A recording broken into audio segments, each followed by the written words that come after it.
Welcome back to the channel, lads and ladies, and welcome to a look at the helicopter meta. Not a ton has changed, but I wanted to show off the capabilities of the Hellfire missile.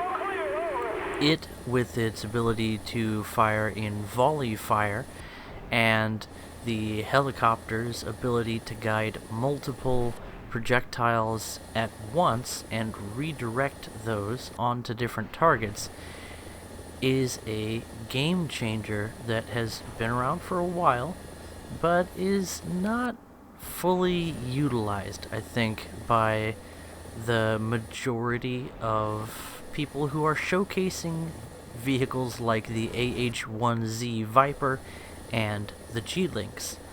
Personally, maximum range is a factor worth noting, as we'll see with the KA-50 Black Shark, but even more interesting will be to see if the missiles can be fired in volley and that you can control multiple missiles and redirect them to new targets in flight, and I suspect you will be able to, and that would make it very much a top-tier vehicle. Now, I'm not the most familiar with all of the stats and everything when it comes to these helicopters, but I haven't really seen anything on the specifics of these helicopters other than what I've seen on Bacon Gaming's channel, which he has done a fantastic job, and he puts a good amount of polish into his videos. So that was wiping out all of the ground targets in the AH1Z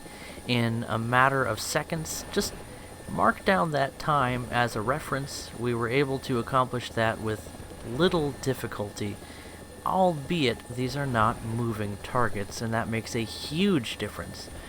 But if the role of your helicopter, and I'm wondering why we're getting a radar ping from that low-tier SPAA, but if the role of your helicopter is to take down camping enemies at top tier, I would see that as a huge advantage and a nice place for helicopters to be. And here we are in the G-LYNX, and we've already put all of our birds in the air.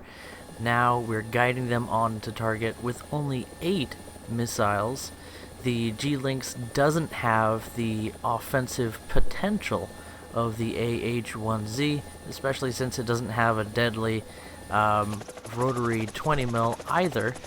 But at the same time, the G-LYNX does have some fantastic mobility, which we're about to demonstrate. You saw as we exited our attack position in the AH1Z, and we were sticking out quite a bit there. That's not a altitude you want to maintain in PvP battles, but you can see how quickly the G-LYNX is able to roll and respond and maneuver, and that is a nice feeling. The flight model on the G-LYNX, quite nice. The AH1Z, it's not a spaded vehicle, and I think that does make a difference, but even things like our roll rate are much more anemic when compared with the more nimble helicopters in the game, and acceleration and climb rate definitely suffer since the vehicle hasn't been spaded. But I just haven't been playing a lot of competitive top-tier helicopters because it's just not my playstyle.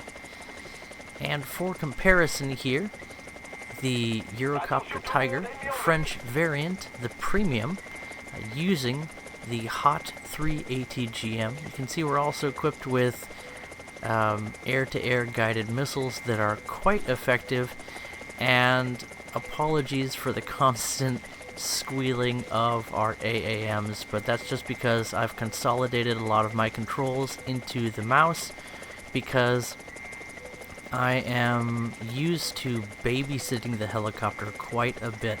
And that's one of the things that I've noticed about helicopter gameplay. There are a huge number of things you need to keep in mind when you're positioning and when you're flying and performing attacks with the helicopter. At least if you want to do well. And I haven't been doing well with them, just in case you're wondering.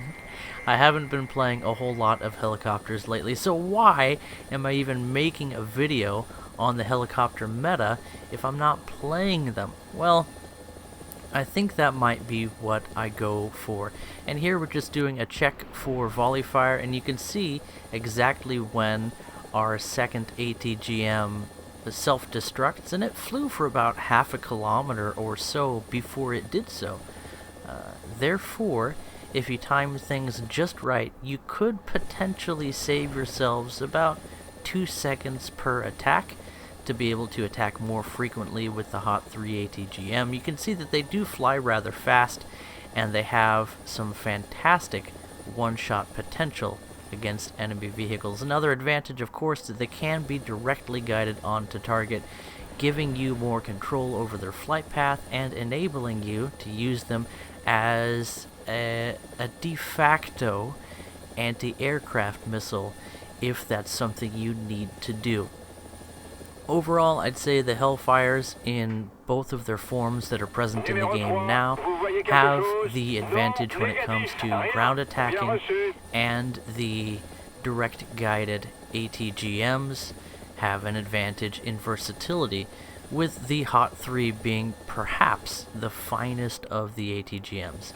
If I had to pick between the G-LYNX and the Eurocopter, it would be a difficult decision. Both helicopters are quite capable, and I would not feel that it's necessary to even grind out their associated tree, as both sit at the top of the power rating for those helicopter lines, which I believe is a flaw in the design of the game of War Thunder. I do not approve of that, and that's one of the reasons that I've held off on getting either the G-LYNX or the Eurocopter. I might pick up the KA-50 though, just because of what a beautiful and exotic aircraft it is. I love the look of it. I always have loved the look of it. It looks like it's only going to be available in a premium form, and I would like to research the Soviet line of helicopter tree, so I may pick that up.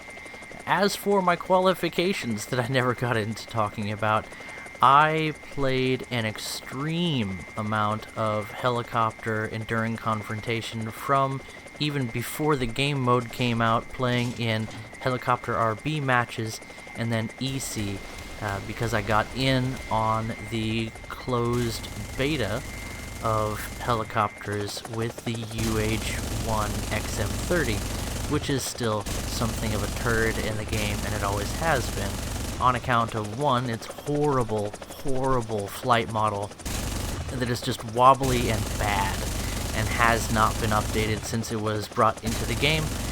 I suppose it'll go the way of the B-17 and just never get updated. So if you're looking at buying the discounted lower rank premiums, maybe the German, what's it called, the one with the 8 ATGMs, but definitely I do not recommend the Huey XM30. Save your money, save your hair follicles. And I actually talismaned the AH1Z and ground out the entire American tree almost exclusively using that helicopter.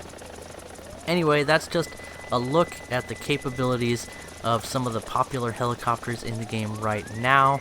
We're looking forward to more absolutely top tier premiums coming into the game, and I say looking forward to in that it's something coming in the future, and I do not approve of it, but I, again, might just take advantage of the situation only because the KA-50 is a fascinating airframe, and it looks like paying money is my only way to get a hold of it. I don't approve of that situation.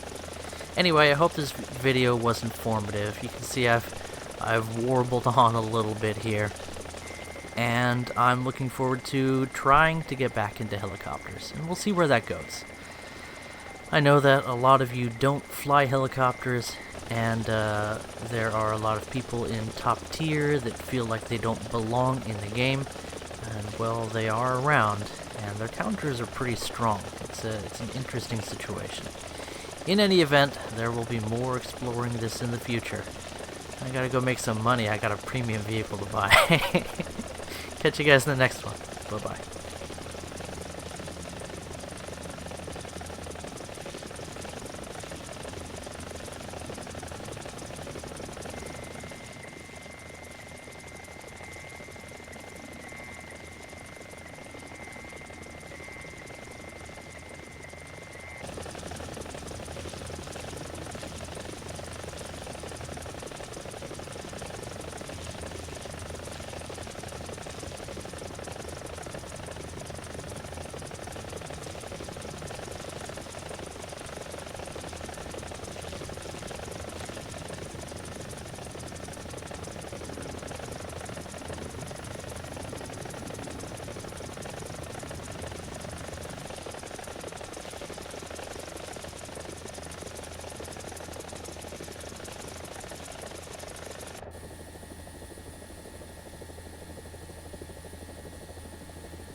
Something fast.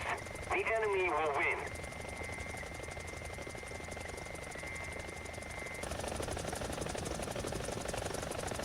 Heading to the base.